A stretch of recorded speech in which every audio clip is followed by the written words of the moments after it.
Ooh, yeah.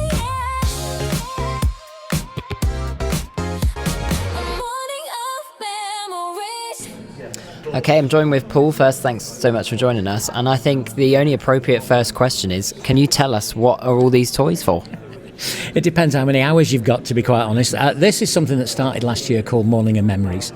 And it only came about because I got invited to an event that was supposedly for people with dementia. And it turned out basically to be a load of care homes who were flogging £2,000 a week to look after your relative, which to me isn't meeting the end user. So we put together, my background obviously is media, so I thought, well, we'll put a load of old adverts together, the things that people will remember, from Shake and Vac to Oxo to Spam. And then it went from there to adding stuff from the police museum that we've got, that comes from the Greater Manchester Museum. So we've got the old capes, the old helmets, all the things they used to wear. I mean, I'm currently wearing the old GMP badge, because obviously it has Queen Elizabeth in the middle, the ER2. We also have now the King's Crown to show how that's evolved. But all this stuff, it started, bizarrely, with the man who's behind the camera giving me a set of coins that were pre-decimal. It then went from coins to Green Shield stamps, to the co-op stamps, to dog licences. If you remember having a dog years ago, you had to have a licence, which was 7 and sixpence, so 7 shillings and sixpence, which then, when it went decimal, became 37.5p. And they got rid of it in 1984 because, of course, they abolished the halfpence. And being the government, instead of reprinting all the tickets to say 38p, they went, oh no, just get rid of it. So all that's come about. We've just had a recent addition to the lovely Paddington Bear, everyone's favourite, with his little wellies. The only thing that's missing, and he is going to have it with him very soon, is a jar of marmalade, because he has to have it. One of the biggest stars, of course, of the children's BBC going back to the 70s was this fella, Bagpuss. And bizarrely, they only ever made 13 episodes of Bagpuss, and they've been going 60 years on a loop. Behind you, we've got the Trumpton Fire Station. 1969, it first went on the TV. There's only 13 episodes. The same with Camberwick Green. So for over 60 years, they've been going round and round and round at just the 13 episodes that were there. We have the old buses. So the original Manchester buses were red and cream. Salford buses were green and cream. On the front, there's the old Blackpool tram, the old balloon tram. The advert on the side of it says Bruce Forsyth at the North Pier. That was the summer of 1960. That's when it happened. Blue Peter badges at the front. The white one, of course, that anybody gets if you write in, was started in 1965. The gold ones are celebrity ones, so people like the Queen had one. Some of the Olympians have got one. But the first gold one was given to the gardener, Percy Thrower, who created the Blue Peter garden that used to be on the TV back in the day. So he was the first person to ever get a gold Blue Peter badge. There's lots here, isn't there? So just to touch basis on sort of why you're here, why are all these items important for dementia and raising awareness and this kind of event? It is the memories that they all bring back. I mean, we've had people who, with the old rotary dial telephone, a lady the other day said to us, how did you dial 999 if your house was full of smoke and you couldn't see the dial? Now, there's a silver stop where the dial goes to. If you put your two fingers into 0 and 9 and go round, it will stop always at 9. Because you've already blocked the 0. So to dial 999 in the dark, you just put your two fingers in. And she went, 60 years on, I can still remember being taught that as a kid. And it's amazing what we remember, because we'll always remember nice things. We always remember nice memories. And we found that taking it to care homes, it opens up a whole world of conversations.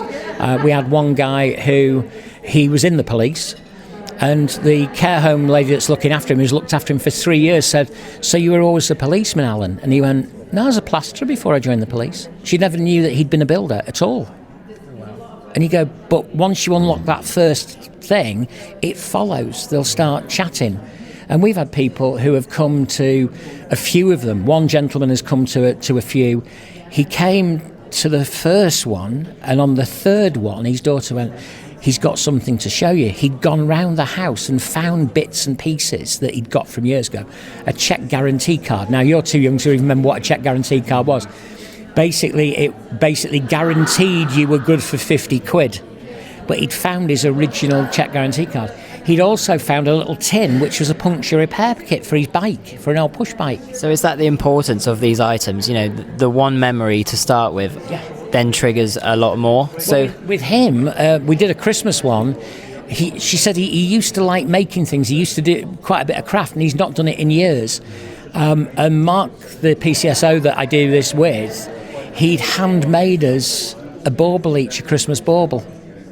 And I must admit, both of us, I think, were close to tears.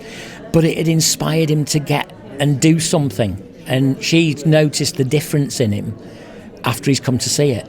So in, having those people around you and meeting these people, why is it important for your presence to be here at one of these events? Really to introduce ourselves to some of the groups who are here, because we're brand new, really. I mean, we're only 12 months old in March of this coming year, of this year.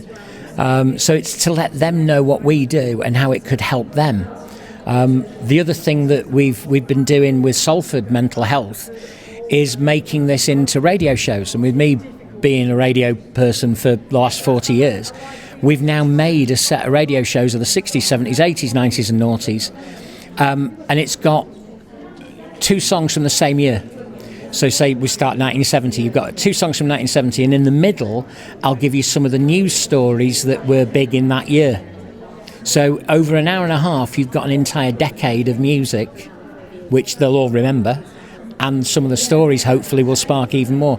And the other thing we want to put in this year is we're going to do something called a 5-minute flashback. So it'll be a very short 5-minute sort of podcast video, and it will focus on one thing. So it might be, we take Paddington Bear, and we do 5 minutes about he was created by Michael Bond, all the story about Paddington and him having tea with the Queen just before, of course, she passed away, his marmalade sandwich, right through to maybe doing something about the old Speak and Spell. Biggest toy of 1978, which in 1978 would have cost you £35. Now, if you put inflation to that now, you're looking at that would have cost you £270 now. But it was an electronic toy, which unusual for the time. It was made by Texas Instruments. Now, if you're a child of that era, Texas Instruments probably made the first calculator that you used to take to school with you, which, of course, as we know, when you typed it in on the LED screen, if you turned it upside down, you could spell shell. Mm-hmm. You could also spell boobies, which isn't good, but there you go. But Texas Instruments also made this because it was an educational toy, and it tells you the word, then you've got to repeat it and follow it. So in a couple of words, which item on this table do you think triggers the most sort of sentimental value, memory? I must admit, Bagpuss gets a lot of reaction simply because he's everybody's childhood. And for the last 50 years, new generations have discovered Bagpuss because of their parents showing them online or on YouTube or whatever. The other thing that does always get a lot of reaction, and if it's nice and sunny, we bring my police car, which is a 1964 police car. They were all blue and white. All Panda cars were blue and white in the 60s, mainly because originally they were black and white, hence Panda, because they were black and white. But then they realised that in the dark you couldn't see them. You could only see the doors because they were white. The rest of the car you couldn't see. So they made them blue, so underneath street lights you'd still see a blue and white car. But of course, the blue and white Panda was predominantly in the TV series Heartbeat years ago. And the amount of people who've said the word heartbeat to me when they see my car, even though it's not the same make and model of car, I would have been a multimillionaire. Because as far as they're concerned, they just connect. It's a blue and white car. It has to be a Panda car. Mm-hmm. Doesn't matter what model it is. It could be a Ford Escort, could be a Ford Angular, could be a Hillman Imp. They made so many of them. But that always gets a reaction wherever we go. And it's funny because, I mean, even for your age, you won't remember the two-tone siren on a police car being Nino, as parents always say. It hasn't been for over 30 years, yet if you see a parent who's got a young child, they will always say Nino. It isn't. It's been a Yelp, or it's been a Wailer, or the other types of sirens that are currently on. It's never been a two-tone in years, yet it's still, because they've been taught it from their parent, they're now teaching it to their own kids. And it's amazing how that has passed down, even though really it's never been used in donkey's years.